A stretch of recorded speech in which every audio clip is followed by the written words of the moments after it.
یہ ہے جہاں نیوز۔ دیکھتے ہیں پروگرام گفتگو جہاں کے ساتھ۔ بسم اللہ الرحمن الرحیم۔ السلام علیکم ناظرین، امید ہے آپ خیریت سے ہوں گے۔ اللہ آپ کو حفظ و امان میں رکھے اور اس ملک کو مسائل سے، مشکلات سے نکالے، آمین۔ میں سید حسن وقار پروگرام گفتگو جہاں کے ساتھ ایک بار پھر آپ کی خدمت میں حاضر ہوں، اور آج ہم گفتگو کریں گے موجودہ حکومت کی کارکردگی کے جو وہ آنے والے وقت کے لیے طے کر رہے ہیں، اس میں ان کو کیا مشکلات پیش آ سکتی ہیں یا کیا مشکلات ہوں گی، کیونکہ ملک اس وقت جن مسائل سے دوچار ہے اس میں ایسے ادارے بھی ہیں جو کہ نقصان کا باعث بن رہے ہیں، اور نقصان کوئی ایسا نہیں کہ کم ہو، بہت ملک کا خزانہ یوں سمجھ لے کہ وہ ادارے جو کہ بالکل بند ہیں، اور لیکن ان کے اخراجات اربوں میں ہیں، اور ان کو فوری طور پر نجی شعبے کے حوالے کر دینا چاہیے، لیکن حکومت ایسی کوئی ابھی نہیں آئی کہ جس کا سربراہ یہ جرأت کر سکے کہ وہ پرائیویٹائزیشن کا عمل مکمل ہو اور وہ ادارے حکومتی سرپرستی سے نکل کر نجی ادارے یا نجی جو وہ ہیں، ایسے بہت سارے ادارے ہیں جو کہ ان کو چلانے کے قابل ہیں اور ان کو چلا سکتے ہیں، ان کو پروفیٹیبل بنایا جا سکتا ہے۔ ایک ہمارے پاس مثال PTCL میں حکومت پاکستان کے شیئر ہیں، لیکن ادارہ نجی شعبے میں کام کر رہا ہے، اور سب جانتے ہیں کہ PTCL ترقی بھی کر گیا ہے، اور ترقی کے ساتھ ساتھ کتنا منافع بخش ہے، اور اس کا بوجھ حکومت پاکستان پہ نہیں ہے، بلکہ حکومت پاکستان کو کثیر سرمایہ ملتا ہے اس ضمن میں۔ تو اسی طرح ہم نے پاکستان اسٹیل کے نام سے حکومت پاکستان نے ادارہ قائم کیا ملک کی بہتری کے لیے، اور اس لیے کہ اس سے روزگار کا بھی مواقع زیادہ سے زیادہ مل سکیں، بے روزگاری ختم ہو، اور یہ ادارہ ملک کے استحکام کا بھی سبب بنے۔ لیکن یہ ادارہ قائم ہوا، اس ادارے کے ملازمین کے بارے میں جو کہا جاتا ہے کہ کتنی کثیر تعداد میں اس ادارے پر بوجھ ڈال دیا گیا، تو اور نہ ہی یہ کارکردگی اس اسٹیل مل کی ایسی رہی کہ وہ پروفیٹیبل ہو۔ شاید کوئی دور تھا جس میں یہ منافع بخش ادارہ تھا، لیکن گزشتہ کئی سالوں سے، دہائیوں سے یہ اس کے جو ملازمین ہیں وہ گھر بیٹھ کر تنخواہیں تو لے رہے ہیں، لیکن اسٹیل مل بند پڑی۔ اس کے لیے ایک بولڈ سٹیپ اٹھانے کی ضرورت ہے۔ اس وقت جس طرح مہنگائی ایک مشکل ہے، بہت بڑی مشکل حکومت کے سامنے ہے کہ وہ مہنگائی پہ کس طرح قابو پا سکے، اسی طرح یہ جو پرائیویٹائزیشن ہے بعض اداروں کی جو کہ ملک کی جو خزانے کے لیے وبال جان ہے، ان سے کیسے چھٹکارا حاصل کیا جائے۔ اس میں ایک اسٹیل مل اور PIA Pakistan international airline, اس کے بھی جو قرضے ہیں وہ اربوں خربوں میں پہنچنے والے ہیں، اور یہ ادارہ اس قابل نہیں ہو پا رہا کہ یہ اپنے اخراجات بھی یعنی کما سکے یا پورے کر سکے۔ یہ ہے جہاں نیوز۔ دیکھتے ہیں پروگرام گفتگو جہاں کے ساتھ۔ جی ناظرین، وقفے کے بعد دوبارہ حاضر خدمت ہیں۔ تو وقفے سے پہلے ہم یہ تذکرہ کر رہے تھے کہ پاکستان انٹرنیشنل ایئر لائن خسارے میں جا رہی ہے. اس کے پاکستان انٹرنیشنل ایئر لائن کے علاوہ پاکستان میں نجی شعبوں میں بھی 2-4 کمپنیاں کام کر رہی ہیں. ان کا عملہ کتنا ہے, ان کے اخراجات کتنے ہیں, آیا وہ منافع بخش ہیں یا نقصان کا سبب بن رہے ہیں, وہ ایئر لائنز بن رہی ہیں, یہ آپ کے علم میں ہے کہ وہ چاہے نجی شعبے کی جو بھی ایئر لائنز ہیں وہ ساری کی ساری منافع بخش کاروبار کر رہی ہیں. لیکن جو حکومتی ادارے ہوتے ہیں وہ چلے جاتے ہیں نقصان میں. اس کے اسباب کیا ہیں؟ یہ کوئی یعنی ایسی بات نہیں ہے کہ سمجھ میں نہ آئے. اس لیے جب ان پہ قابو پانے کا ابھی کوئی امکان نہیں تو پہلی فرصت میں ملک کو قوم کی بہتری میں ان کو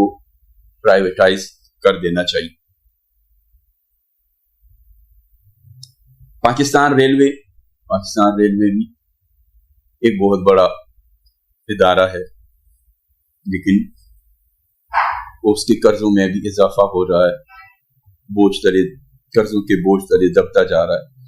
اس کو منافع بخش بنانے کی کوئی اسکیم نہیں لائی جا رہی. لہٰذا ایسے اب یہ جو فیصلے کرنے ہیں یہ میاں شہباز شریف کی حکومت نے کرنے. اب یہ اتحادی حکومت ہے, آیا یہ فیصلے کرنے میں موجودہ حکومت کو مشکلات پیش آئیں گی یا جو اتحادی جماعتیں ہیں وہ بھی اس پہ اتفاق کریں گی؟ اتفاق کرنا اس لیے ضروری ہے کہ ملک کے مفاد میں تمام جتنے سیاستدان ہیں ان کے اپنے کاروبار ہیں, وہ منافع بخش ہیں. اس میں وہ ایسی چیزیں مداخلت یا افرادی قوت بے جا اگر ضرورت نہیں ہے تو بے جا طور پر ایسے لوگوں کو نہیں رکھا جاتا. ایسے لوگوں کو اپنے نجی اداروں میں وہ کام دیتے ہیں جو کہ چلانے کے قابل ہوں اور کام کے قابل ہوں. تو اس لیے ان کو چاہیے کہ ملک کی سربراہ وہ نگرانی میں, حکومت کی نگرانی میں جو ادارے چل رہے ہیں اس میں بھی اہل لوگوں کو سامنے لایا جائے تاکہ وہ اپنی صلاحیتوں کو بروئے کار لاتے ہوئے ان اداروں کو منافع بخش بنائیں, سفید ہاتھی نہ بنائیں. ناظرین, یہ تو تھی وہ سجیشن کہ گورنمنٹ کو ملکی معاشی حالت کو سنوارنے کے لیے کیا اقدامات کرنے چاہیے فوری طور پر, یعنی ترجیح موجودہ حکومت کی کیا ہو تاکہ ایک ایسے ادارے جو کہ ملک کے خزانے کے اوپر بوجھ ہیں ان سے نجات مل سکے. اور اب ہم بات کریں گے سیاسی جو آپس میں پارٹیوں کے درمیان تعلقات ہیں ان کو کس طرح استوار رکھا جائے تاکہ سیاسی کشیدگی کے بجائے ملک سیاسی استحکام کی طرف جائے, بڑھے. اب بات تو تقاریر میں ہر پارٹی قیادت جو ہے وہ اس بات پہ متفق نظر آتی ہے کہ افہام و تفہیم مفاہمت ہونا چاہیے اور ہمیں مل بیٹھ کر اسمبلی میں بھائی چارہ قائم رکھنا چاہیے. میاں شہباز شریف نے اپوزیشن کو ایک طرف تو ہاتھ بڑھایا دوستی کا, لیکن دوسری طرف جو اقدامات ہیں اس سے ظاہر ہوتا ہے کہ وہ سنجیدہ نہیں ہے. اگر سنجیدہ ہیں تو سنجیدگی کا مظاہرہ اس طرح کریں تاکہ کسی کو شک نہ ہو اور آپ کا عمل جو ہے وہ ایسا نہ ہو جو آپ کی سوچ کے برعکس ہو, اور جو آپ زبان سے کہہ رہے ہوں وہ عملاً اس کا مظاہرہ نہ ہو بلکہ اس پہ بد اعتمادی یقینی ہو جائے. کہ یہ صرف زبانی جمع خرچ ہے. عملاً وہ نہیں چاہتے کہ اپوزیشن کو سکون سے مل بیٹھ کر رہنے دیں. اس کا مظاہرہ آپ نے ان دنوں دیکھا ہوگا کہ جیسے ہی محمود اچکزئی صاحب نے تقریر کی, تھوڑا سا وہ جوش میں آ گئے تو ان کے خلاف پتہ نہیں انہوں نے کب سے ایک پلاٹ کے اوپر قبضہ کیا ہوا تھا, وہ راتوں رات ان سے وہ پلاٹ واگزار کرایا گیا. تو یہ اگر اس موقع پہ نہ ہوتا تو یہ شک کسی کو نہ ہوتا کہ جی یہ رد عمل ہے. تو رد عمل کا رد عمل تو ہوتا ہے, اسی لیے پھر اپوزیشن بھی ہوش سے نہیں جوش سے کام لیتی ہے. اور ہمیں تھوڑا سا یہ خیال رکھنا چاہیے, چاہے وہ مسلم لیگ نون کے کارکن ہیں یا پی ٹی آئی کے, ان کو اپنی جذبات جو ہے ان پہ حتی الامکان کوشش کرنی چاہیے کہ قابو پائیں اور ایک دوسرے کو دھمکیاں اور گالیاں نہ دیں. یہ جو اس وقت اس معاملے میں سب سے آگے ہیں وہ پاکستان مسلم لیگ نون کے نوجوان عطا تارڑ ہیں, اور دوسری طرف وہ بھی اپنے آپ کو جوان ہی سمجھتے ہیں مروت صاحب. ان دونوں کو خیال کرنا چاہیے کہ ہمیں قوم نے, ہمیں اپنے ووٹرز نے ملک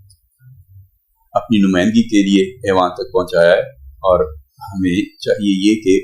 ہم ہر ان کے اعتماد پہ پورا اتریں. اچھا جی, اس کے ساتھ ہی کل آپ کو معلوم ہو گیا کہ الیکشن کمیشن نے جو سنی اتحاد کونسل کے پلیٹ فارم سے پی ٹی آئی نے الیکشن کمیشن سے مخصوص سیٹوں کا مطالبہ کیا تھا, اور یہ فیصلہ انہوں نے محفوظ رکھا تھا, الیکشن کمیشن نے وہ کل سنا دیا, اور پی ٹی آئی کو یا سنی اتحاد کونسل جو ہے اس کی جو درخواست تھی وہ مسترد کر دی. اچھا, اس میں ایک جو عجیب باتیں نظر آئی ہیں جس پہ ڈسکشن ہوئی وہ یہ کہ سنی اتحاد کونسل پارٹی ہے رجسٹرڈ الیکشن کمیشن میں, لیکن موجودہ انتخابات میں سنی اتحاد کونسل کے جو سربراہ ہیں انہوں نے بھی اس پلیٹ فارم سے الیکشن میں حصہ نہیں لیا, بلکہ آزاد امیدوار کے طور پر الیکشن لڑا. اب جب سنی اتحاد کونسل نے پورے پاکستان میں کسی صوبائی اسمبلی اور قومی اسمبلی میں کسی نشست پہ اپنا کینڈیڈیٹ کھڑا نہیں کیا, تو الیکشن کمیشن کو ایک بڑا جواز مل گیا کہ آپ کی نہ تو نمائندگی ہے, یعنی نمائندگی اس طرح کے کوئی بھی کینڈیڈیٹ مقابلہ الیکشن میں اس نے کیا ہو, یا مقابلے کے بعد جیت ہار تو بات کی بات ہے, کسی نے مقابلے میں حصہ ہی نہیں لیا, انتخابات میں اس پلیٹ فارم سے حصہ ہی نہیں لیا. تو اس کے بعد اگر پی ٹی آئی کے جو آزاد امیدوار تھے وہ انہوں نے پارٹی جوائن کی, تو اس بیس پہ ان کو یہ مخصوص نشستیں نہیں دی جا سکتی, یعنی آرٹیکل کے تحت, آئین کے تحت ان کا یہ مطالبہ غیر آئینی ہے کہ مطالبہ ہی جائز نہیں تھا. تو اس لیے الیکشن کمیشن نے ان کو پی ٹی آئی کی جو آزاد امیدواروں کے تناسب سے جو سیٹیں بنتی تھی وہ نہیں دی. اب جب یہ فیصلہ آیا پی ٹی آئی والے تو سیخ پا ہو گئے کہ ہمارا حق ہم سے چھینا گیا, لیکن دوسری طرف نون کی جو قیادت ہے انہوں نے اس پہ الیکشن کمیشن کے فیصلے پہ جب اپنا بیانیہ دیا یا رد عمل شو کیا, وہ انہوں نے خوشی کے شامیانے بجائے شادیانے بجائے خوشی کے نون لیگ کی قیادت یا نون لیگ کے ارکان میں خوشی کے شادیانے بجائے. وہ کیوں؟ انہوں نے دیکھا کہ پیپلز پارٹی انہوں نے دیکھا کہ پی ٹی آئی کی قیادت جس میں بہت ماہر قانون دان بھی شامل ہیں, لیکن وہ اتنے